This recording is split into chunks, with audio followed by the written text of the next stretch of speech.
Het jy gesien? Wat moet ons bring vir stationery? Ja, prut, potlore. En 'n braaipak hoender. Nie enige hoenderie, Pick n Pay se hoender. Papa, kom maar doen. Weet wat nou, ek dink ek het jy gesien die matriek results is uit.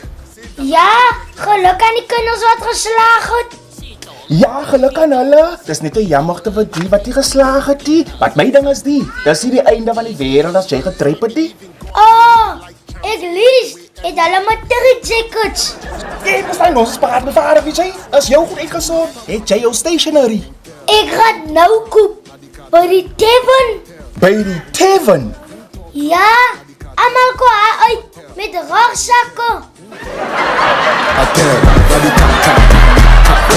I'm chilling with the cocktail. After my hotel, now hotel.